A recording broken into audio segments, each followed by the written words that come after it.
नमस्कार। आपका अखबार के इस अंक में आपका स्वागत है। मैं हूं प्रदीप सिंह। वक्फ संशोधन विधेयक जो कि अब कानून बन चुका है, इसे वक्फ संशोधन कानून कहना चाहिए या नया वक्फ कानून कहना चाहिए। उसका मामला सुप्रीम कोर्ट में गया। लगभग 122 याचिकाएं दायर हुई और इनमें से ज़्यादातर जो है इस एक्ट के विरोध में दायर हुई। एक याचिका तो ऐसी आई जो राष्ट्रपति के दस्तखत होने से पहले दायर कर दी गई, वो असदुद्दीन ओवैसी की थी। अब सवाल यह है कि गुरुवार को सुप्रीम कोर्ट में हुआ क्या। पूरी बात को समझने के लिए बुधवार और गुरुवार दोनों दिनों जो हुआ, प्रोसीडिंग्स जो चली, तो आपको उन पर ध्यान देना पड़ेगा। पहली बात तो ये स्पष्ट कर दूं कि जो लोग ये बताने की कोशिश कर रहे हैं कि गुरुवार को जो आदेश आया सुप्रीम कोर्ट का, वो सत्ता पक्ष के लिए या वक्फ एक्ट के समर्थकों के लिए धक्का है या हार है, उनको गलतफहमी अपनी दूर कर लेनी चाहिए। तो उनको न कानून समझ है, न संविधान की समझ है और न सुप्रीम कोर्ट के आदेश की समझ है। पहली बात, सुप्रीम कोर्ट ने इस कानून पर कोई रोक नहीं लगाई है, कोई स्टे नहीं दिया है। बुधवार को इरादा जाहिर किया था और लगभग जो है वो स्टे दे ही दिया था, लेकिन गुरुवार को पूरा माहौल बदला हुआ था। सरकार पूरी तरह से आक्रामक मुद्दा में थी। आक्रामक से मेरा मतलब है पूरी तैयारी से थी कि इस मामले को इतनी आसानी से छोड़ना नहीं है और इस मामले पर इतनी आसानी से ग्राउंड कंसीड नहीं करना है। दूसरा पक्ष जो था, बुधवार की प्रोसीडिंग्स देखने के बाद बिल्कुल आश्वस्त था कि आज तो स्टे हो ही जाएगा। ऐसा कुछ भी नहीं हुआ।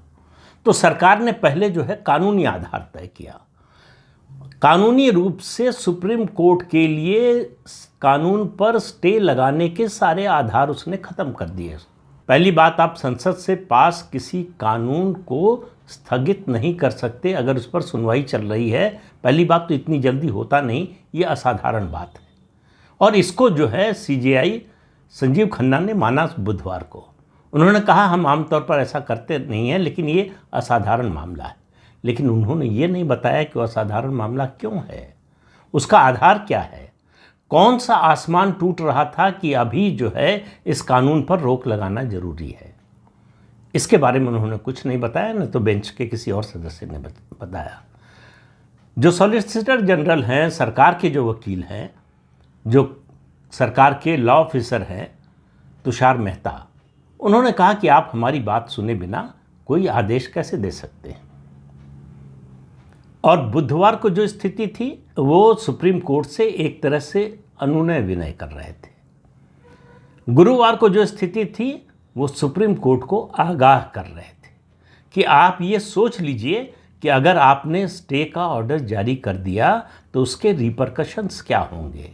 हालांकि सरकार नहीं कहेगी, तुषार मेहता नहीं कहेंगे, लेकिन मेरी नज़र में ये सुप्रीम कोर्ट को चेतावनी थी कि ये जो आप करने जा रहे हैं उसको करने से पहले एक बार सोच लीजिए। और उसका असर हुआ। सरकार पूरी तैयारी से गई थी। ये भी बुधवार को ही कह दिया था सॉलिसिटर जनरल ने कि इस मामले पर सरकार के पक्ष में कुछ और वकीलों की राय सुन लीजिए, वरना बुधवार को तो फैसला ही होने जा रहा था। तो सीजेआई इतना चिढ़े हुए थे कि जब वो आदेश लिखवा रहे थे तो उसमें जो है कपिल सिब्बल ने बीच में इंटरवीन किया और जोड़ने की कोशिश की कि वक्फ बाय यूज़र जो है उसको भी जोड़ दो। उन्होंने डांट दिया कपिल सिब्बल को कि आप चुप रहिए, मैं आदेश लिखवा रहा हूं, आप बीच में मत बोलिए। ऐसे दृश्य आपको सुप्रीम कोर्ट में बहुत ही रेयरली देखने को मिलेंगे। और मामला कपिल सिब्बल और अभिषेक मनु सिंघवी जैसे वकीलों का हो तो शायद ही कभी देखने को मिले, लेकिन ये गुरुवार को देखने को मिला। एक बात। दूसरा, सुप्रीम कोर्ट का जो रवैया था बुधवार को, गुरुवार को ये नहीं कह सकते कि वो पूरा 180 डिग्री बदल गया, या वो जो जिन 3 प्रावधानों पर रोक लगाने की बात कर रहा था उसके बारे में उसकी राय बदल गई है। उन्होंने अपनी राय को स्थगित कर दिया है, या कहें अपने फैसले को स्थगित कर दिया है। अब इस मामले की सुनवाई 5 मई को होगी और याद रखिए 13 मई को chief justice of India Sanjeev Khanna जो इस बेंच को हेड कर रहे हैं वो रिटायर हो रहे हैं। तो 5 की सुनवाई होगी, हो सकता है एक दिन और सुनवाई हो। उसके बाद ज़्यादा संभावना इस बात की है कि ये मामला चूँकि संवैधानिक मामला है तो ये संविधान पीठ को जाए, तब वो देकर जाएंगे या उनके बाद जो चीफ जस्टिस ऑफ इंडिया बनने वाले हैं गवई साहब वो करेंगे, ये बात की बात है। लेकिन मुद्दा केवल ये नहीं है कि सुप्रीम कोर्ट इस पर क्या करेगा, सवाल ये है कि देश में किस तरह की मानसिकता अभी भी आज़ादी के 77 साल बाद चल रही है।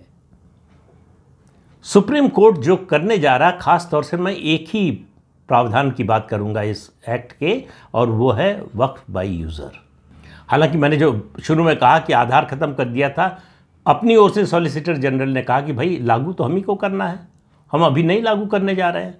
तो आप कह रहे हैं कि जो है वक्फ काउंसिल या बोर्ड का पुनर्गठन ना हो, तो हम तो अभी करने ही नहीं जा रहे हैं। तो अब उसके बाद जो है सुप्रीम कोर्ट के पास आधार बचा नहीं था इस पर स्टे लगाने का। दूसरा था मामला कि जो वक्फ लैंड घोषित हो चुकी है उसको डी नोटिफाइड ना किया जाए। सरकार ने कहा अभी नहीं करने जा रहे हैं, ये नहीं कहा कि हम नहीं करेंगे, कहा अभी नहीं करने जा रहे हैं। तो सरकार ने कहा सुप्रीम कोर्ट को एक तरह से परोक्ष रूप से कि कोई आसमान नहीं टूटने वाला है, हम 5 दिन बाद करें, 15 दिन या 25 दिन बाद, कोई फर्क नहीं पड़ता हमको, हमने ये कानून बनाया है और हम इसे लागू करेंगे। सरकार की ओर से ये स्पष्ट जो है संदेश था। अब सुप्रीम कोर्ट की बात कीजिए, ये केवल मैं कह रहा हूँ वक्फ बाय यूज़र की बात कीजिए जो 2013 में जोड़ा गया था संशोधन में, उसका मुकदमा अभी तक चल रहा है, उसका फैसला नहीं हुआ है। तो वक्फ बाय यूज़र का मतलब आप समझने की कोशिश कीजिए। और सुप्रीम कोर्ट ने क्या गजब के तर्क दिए हैं। सीजीआई कह रहे हैं कि भाई वो लोग कहाँ से 1000 साल 15 साल पुराने कागज़ लाएंगे, आप वक्फ बाय यूज़र को ख़त्म कर रहे हैं, इस आधार पर आप कह रहे हैं कि कागज़ दिखाइए, उसका रजिस्ट्रेशन दिखाइए, वक्फ डीड दिखाइए, अगर कागज़ नहीं है तो ये वक्फ बाय यूज़र नहीं है, इसको नहीं माना जाएगा वक्फ, और ये ज़मीन सरकार की हो जाएगी। तो वो लोग कहाँ से लाएंगे, क्योंकि डॉक्यूमेंटेशन का सिलसिला, दस्तावेज रखने का सिलसिला ये तो अंग्रेज़ों के समय से शुरू हुआ, उससे पहले का डॉक्यूमेंट कहाँ से लाएंगे। अरे तो हुजूर, आप जब राम जन्मभूमि का, आपसे मतलब व्यक्तिगत किसी जज की बात नहीं कर रहा हूँ, मैं सुप्रीम कोर्ट नाम की संस्था की बात कर रहा हूँ, एक संवैधानिक संस्था की। आपका ये विवेक कहाँ था जब आप राम जन्मभूमि का केस सुन रहे थे? तब तो आप त्रेता युग के भी सबूत मांग रहे थे कि साबित कीजिए कि यहाँ राम पैदा हुए थे, साबित कीजिए कि ये उनका जन्म स्थान है, साबित कीजिए कि यहाँ मंदिर था। तब आपने एक बार भी नहीं कहा कि भाई हिंदू पक्ष इतने पुराने दस्तावेज कहाँ से लाएगा, प्रमाण कहाँ से लाएगा। तो अगर आपकी इसी बात को आधार मान लिया जाए तो ज्ञानवापी और कृष्ण जन्मभूमि का मुद्दा तो खत्म हो गया, क्योंकि कोई प्रमाण दिखाने की ज़रूरत नहीं है हिंदू पक्ष को, क्योंकि इतने पुराने दस्तावेज तो आ नहीं सकते हैं। तो ये दोहरा मापदंड कैसे चलेगा? हिंदुओं का मुद्दा हो तो अलग मापदंड और मुसलमानों का हो तो अलग, ये कैसे चल सकता है? दूसरी बात, वक्फ बाय यूज़र होने का मतलब क्या है? जब आप कह रहे हैं कि इसको आप मत छूइए, आप कह रहे हैं कि बिना दस्तावेज के भी वक्फ बाय यूज़र अगर डिक्लेयर कर दिया है तो उसको मान लीजिए। यानी जिस पर वक्फ बोर्ड ने हाथ रख दिया, जिसका उसके पास कोई दस्तावेज नहीं है, उसके पास कोई प्रमाण नहीं है, उसको वक्फ की संपत्ति मान लिया जाए। ये किस देश में इस तरह का कानून है कि बिना किसी प्रमाण के किसी संपत्ति का स्वामित्व जो है किसी को दे दिया जाए और उससे पूछा भी ना जाए कि साबित करो कि ये कैसे तुम्हारी है? तो इसका मतलब जहां जिस संपत्ति को चाहे वक्फ बोर्ड अपना बना सकता है। ये सेक्शन 40 जो है 2013 का जो अमेंडेड एक्ट था वो कहता है। अब सुप्रीम कोर्ट कह रहा है कि जो हो चुका उसको भूल जाइए। वो कह रहे हैं कि इतिहास को आप दोबारा नहीं लिख सकते। क्यों नहीं लिख सकते? इतिहास लिखा जाता है, इतिहास लिखने वाला विजेता जो है वो इतिहास लिखता है और अपने हिसाब से लिखता है। दुनिया भर में उदाहरण है कि आक्रांताओं के जाने के बाद इतिहास को फिर से लिखा गया है, इतिहास को फिर से बताया गया है, इतिहास की सच्चाई को उजागर किया गया है, उसके तथ्यों को उजागर किया गया है। आप कह रहे हैं कि जो अतीत में गलती हो गई उसको भूल जाइए। यानी अगर आज से 50 साल 100 साल पहले किसी ने हमारी संपत्ति पर, हमारे मकान पर, ज़मीन पर कब्जा कर लिया तो अब कर लिया, भूल जाइए उसको। ये किस तरह का तर्क है? ये किस तरह के कानून में इस तरह की बात कही जाती है? तो ये वक्फ एक्ट कोई मामला केवल संपत्ति का नहीं है। भारत देश के लिए, और मेरा मानना है कि प्रधानमंत्री नरेंद्र मोदी की सरकार के लिए, ये सनातन संस्कृति की रक्षा का मुद्दा है। इस कानून को आप हल्के में मत लीजिए। मेरा मानना है कि आज़ादी के बाद से सबसे प्रभावी कानून है ये, सबसे बड़ा कानून है जो सनातन संस्कृति की रक्षा के लिए बनाया गया है। इस पर बीजेपी की हार, सरकार की हार का मतलब होगा सनातन के मानने वालों की हार। इसको आप पार्टी से और सरकार से जोड़कर मत देखिए। ये पूरी एक संस्कृति से, उसकी सांस्कृतिक विरासत से जोड़कर देखिए इसको। ये कोई सामान्य बात नहीं है। वक्फ बाय यूज़र का मतलब क्या होता है कि हमने आपकी ज़मीन पे कब्जा कर लिया तो हमारी हो गई, और हम इसके लिए कोई कागज़ नहीं दिखाएंगे, और देश की सर्वोच्च अदालत कहेगी कि ये बिल्कुल ठीक है। तो इस्लाम में एक कॉन्सेप्ट है दारुल खिलाफा, और आपने इस शब्द को सुना होगा हमास के नेताओं के मुंह से, जो वो इज़राइल के बारे में बोलते हैं। वो कहते हैं कि इज़राइल दरअसल दारुल खिलाफा है। अब दारुल खिलाफा क्या है? दारुल खिलाफा ये कहता है कि जहाँ भी दुनिया के जिस कोने में भी कभी इस्लाम का राज रहा है, वो देश, उस देश की संपत्ति इस्लाम की संपत्ति है। तो उनका कहना है कि उस इलाके पर जो है इस्लाम का राज रहा था, इसलिए इज़राइल जो है वहाँ अनधिकृत कब्जा करके बैठा हुआ है।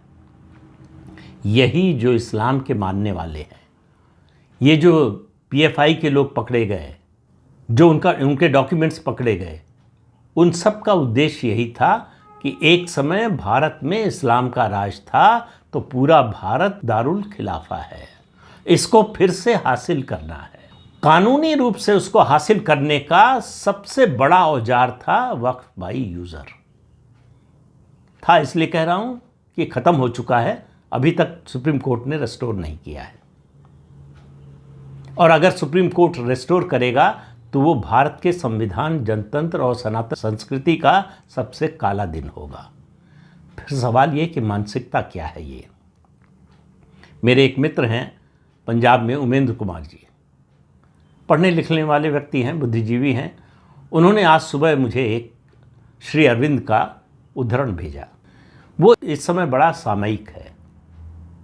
उन्होंने ऐसे लोगों की प्रवृत्ति के बारे में श्री अरविंद ने क्या कहा था, उसकी 3-4 लाइनें हैं, आपको पढ़ के सुना। तो श्री अरविंद ने लिखा है इन लोगों के बारे में, anglicised oriental people, docile pupil of West. ये अंग्रेज है, अंग्रेजियत दिमाग पर सवार है, अंग्रेजी संस्कृति में पले बढ़े लोग हैं, जो पश्चिम की सभ्यता है उसके सामने दब्बूपने का व्यवहार करते हैं।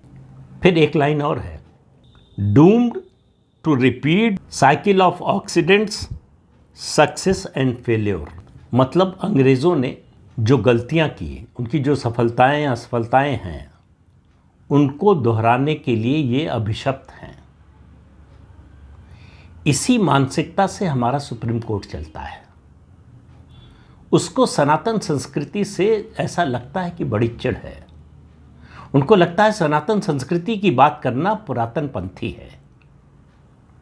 अब आप देखिए, इसी मामले में सुप्रीम कोर्ट ने कोर्ट किसको किया? प्रीवी काउंसिल में जो हुआ मुकदमा चला उसको कहा हमने प्रीवी काउंसिल के जो है फैसले पढ़े हैं, उसमें वक्फ बाय यूज़र को मान्यता दी गई है। तो अंग्रेज़ हमारे दोस्त थे कि अंग्रेज़ हमारे पुरखे थे, अंग्रेज़ हमारी संस्कृति को पसंद करने वाले थे, अंग्रेज़ हमारी संस्कृति के वाहक थे। अंग्रेज़ों ने वो सब कुछ किया जो सनातन संस्कृति को ख़त्म करने के लिए उनको ज़रूरी लगा। उन्हीं अंग्रेज़ों के फैसलों को अगर आज स्वतंत्र भारत में हम उनका उदाहरण दे रहे हैं, तो आप समझिए हमारी मानसिकता क्या है। वक्फ बाय यूज़र मतलब जो मजहब सिर्फ 1400-1500 साल पहले आया, उसको आप वरीयता दे रहे हैं जो धर्म 9000-10,000 साल पुराना है। सनातन संस्कृति में वक्फ बाय यूज़र का तो कोई कॉन्सेप्ट ही नहीं है। ये इस्लाम के लोग लेकर आए। क्योंकि उनको कब्जा करना था। कैसे कब्जा करते किसी भी देश में, और इस समय भारत की बात कर रहा हूं, तो भारत में भारत की संपत्तियों पर, जमीन पर कब्जा कैसे करते? तो उसके लिए कोई आधार चाहिए था, तो बनाया गया वक्फ बाय यूजर, और इसको मजबूत किया कांग्रेस की सरकारों ने। और सबसे ज्यादा धारदार बनाया इस हथियार को कांग्रेस की सरकार ने, मनमोहन सिंह और सोनिया गांधी की सरकार ने, जब 2013 में इसमें संशोधन किया इस कानून में, और सेक्शन 40 में ये वक्फ बाय यूजर का जो है क्लॉज डाला। वक्फ बाय यूजर किसी भी हालत में नहीं होना चाहिए। जो भी जिस संपत्ति पर दावा करता है उसके पास अगर दस्तावेज हैं, प्रमाण हैं, तो वो उसकी संपत्ति है, नहीं है तो सरकार की संपत्ति है। या जो दूसरा पक्ष दावा करता है उसके पास प्रमाण है तो उसकी संपत्ति है। बड़ा सीधा सा मामला है। लेकिन सुप्रीम कोर्ट ऐसा नहीं चाहता। ऐसा इरादा उसका दिख रहा था बुधवार को, और वो इरादा अभी पूरी तरह से बदल गया है, मैं ऐसा नहीं कहता हूँ। हालांकि गुरुवार को जो कुछ हुआ उससे जो वक्फ संशोधन के विरोधी थे उनको बहुत बड़ा धक्का लगा है। केवल इस बात से धक्का नहीं लगा है कि सुप्रीम कोर्ट ने स्टे नहीं किया, स्थगन आदेश जारी नहीं किया, बल्कि सरकार को अपना पक्ष रखने का समय दे दिया। सॉलिसिटर जनरल तुषार मेहता ने कहा कि हम लिखित रूप में, एफिडेविट के रूप में अपना पक्ष रखेंगे। एक बात। दूसरी बात, उन्होंने कहा कि इतनी सारी पिटीशंस आई हैं तो सुप्रीम कोर्ट को तय करना पड़ा, कहना पड़ा कि हम सिर्फ 5 पिटीशन सुनेंगे। आप तय कर लीजिए कि आप पहले जो 5 आई हैं उनको सुने, या आप तय करेंगे कि कौन सी पिटीशन सुने। और दूसरी बात ये कह दी, जो इन पिटीशंस को लेकर अपनी दुकान चला रहे थे और चलाने वाले थे, उसको आगे बढ़ाने वाले थे कि देखिए हमने मुकदमा किया, हमने लड़ाई लड़ी, हारे या जीते दोनों हालत में उनकी दुकान चलेगी। हार जाएंगे कि कहेंगे देखिए हमने आखिर तक लड़ाई लड़ी, जीत जाएंगे तो फिर कहने की बात ही क्या है। तो सुप्रीम कोर्ट ने कहा कि किसी पिटीशन में किसी पिटिशनर का नाम नहीं होगा, रेफरेंस केवल सब्जेक्ट का होगा। तो वो दुकान चलाने का जो है, वो जो मौका था वो चला गया। ये बड़ा धक्का है। ये सब लोग जो आए हैं, ये सब दुकान चलाने के लिए आए हैं। इनको वास्तव में गरीब मुसलमानों से कोई लेना देना नहीं है। ये जो मुसलमानों का अशराफिया वर्ग है, उसके हितों को प्रोटेक्ट करने के लिए आए हैं, उसकी संपत्ति को प्रोटेक्ट करने के लिए आए हैं। वक्फ के जरिए जिन संपत्तियों को हड़पा गया है, कब्जा किया गया है अवैध, वो सब इन्हीं लोगों के पास है, इन्हीं के काम आ रही है। ये सिर्फ गरीब मुसलमानों को बेवकूफ़ बना रहे हैं। अब सवाल यह है कि सरकार क्या कर सकती है या क्या करेगी। क्या करेगी ये तो मालूम नहीं, जब करेगी तब पता चलेगा। जिस तरह से प्रधानमंत्री नरेंद्र मोदी वोहरा समुदाय के मुसलमानों से मिले हैं, उनके डेलीगेशन से, और इस समुदाय के लोगों ने जिस तरह से प्रधानमंत्री का धन्यवाद दिया है इस संशोधन विधेयक पर कानून बनाने पर, उससे आप स्पष्ट समझ लीजिए कि प्रधानमंत्री नरेंद्र मोदी की सरकार इस मुद्दे पर किसी तरह का समझौता करने को तैयार नहीं। जिनको उम्मीद की किरण दिखाई देती है कि दबाव पड़ने पर मोदी ने 3 कृषि कानून वापस ले लिए थे, उनकी गलतफहमी बहुत जल्दी दूर होने वाली है। ये मुद्दा किसी एक कानून का नहीं है, ये मुद्दा देश का है, ये मुद्दा समाज का है और सनातन संस्कृति के भविष्य का है। इसलिए इस मुद्दे पर पीछे हटना प्रधानमंत्री नरेंद्र मोदी और उनकी सरकार अफोर्ड ही नहीं कर सकती। तो ज़्यादा से ज़्यादा सुप्रीम कोर्ट क्या करेगा? जिन 3 प्रावधानों की बात की है उन पर स्टे लगा सकता है, कानून के बारे में कुछ और सवाल उठा सकता है। तो जब सुप्रीम कोर्ट के फैसले को राजीव गांधी की सरकार शाहबानों के मामले में संसद में प्रस्ताव लाकर पलट सकती है, तो ये सरकार क्यों नहीं कर सकती है? और मुझे उम्मीद है कि अगर सुप्रीम कोर्ट की ओर से ऐसा कोई एडवर्स जजमेंट आता है तो सरकार पहले अध्यादेश लेकर आएगी, फिर संसद का जब सत्र आएगा तब उसमें विधेयक लेकर आएगी। क्योंकि इस मुद्दे पर पीछे हटने का विकल्प नहीं है सरकार के पास, क्योंकि इस मुद्दे पर पीछे हटने का बैकलैश इतना होगा कि किसी भी पार्टी के लिए खड़े रहना बचना जो है राजनीतिक रूप से बहुत कठिन होगा, लगभग असंभव जैसा हो जाएगा। तो सरकार का अभी जो इरादा दिख रहा है, खासतौर से मुझे ज़्यादा विश्वास हुआ है गुरुवार को जो कुछ सुप्रीम कोर्ट में हुआ है, जिस मजबूती के साथ सरकार ने अपना पक्ष रखा है और जिस तैयारी के साथ सरकार आई थी, उससे बड़ा स्पष्ट संकेत दिया है सुप्रीम कोर्ट को भी और जो इस कानून का विरोध कर रहे हैं उनको भी कि गलतफहमी में मत रहो, हम पीछे हटने वाले नहीं हैं, एक कदम भी पीछे नहीं हटाएंगे। ये सीधा सा संदेश है और इसी संदेश का असर है गुरुवार का जो जजमेंट आया है। जो स्टे ऑर्डर नहीं आया वो उसमें इसकी बड़ी भूमिका है। तो जो गलतफहमी में कुछ मतलब अनपढ़ लोग होते हैं, बात समझते नहीं हैं, तो उछलने कूदने लगते हैं, तो नगाड़ा बजाने लगे कि सरकार हार गई, सुप्रीम कोर्ट ने स्टे ऑर्डर पास कर दिया। अरे भैया, ऑर्डर पढ़ तो लेते, नहीं पढ़ सकते हैं, अनपढ़ हैं, तो किसी जो पढ़ा लिखा है समझता है उससे पूछ लेते, वो भी नहीं किया। ज़रूरत नहीं थी, उनको एजेंडा चलाना था, उनको सच्चाई से कोई मतलब नहीं है, उनको तथ्यों से कोई मतलब नहीं है, उनको अपना एजेंडा आगे बढ़ाना है और एजेंडा उनका सिर्फ झूठ के सहारे आगे बढ़ सकता है, क्योंकि तथ्यों की बात आते ही उनकी स्थिति खराब हो जाती है, पता चल जाता है, वो एक्सपोज हो जाते हैं। तो इसलिए इस मुद्दे पर आप नज़र बना कर रखिए, इस पर दुष्प्रचार की कोशिशें लगातार होंगी और बहुत तेज़ी से होंगी और सारे अनपढ़ों का सहारा लिया जाएगा इसमें। तो इस मुद्दे पर अभी अंतिम फैसला नहीं हुआ है, न अदालत की ओर से, न सरकार की ओर से, न जनता की ओर से। तो 5 मई को देखिए सुप्रीम कोर्ट क्या करता है, क्या बोलता है। अभी तो लड़ाइयाँ कई होने वाली हैं। तो इस अंक में इतना ही, अगले अंक में फिर मिलेंगे किसी नए मुद्दे के साथ। तब तक के लिए अनुमति दीजिए। आपसे अनुरोध है कि चैनल देखिए, शेयर कीजिए, लाइक कीजिए और सब्सक्राइब जरूर कीजिए। नमस्कार।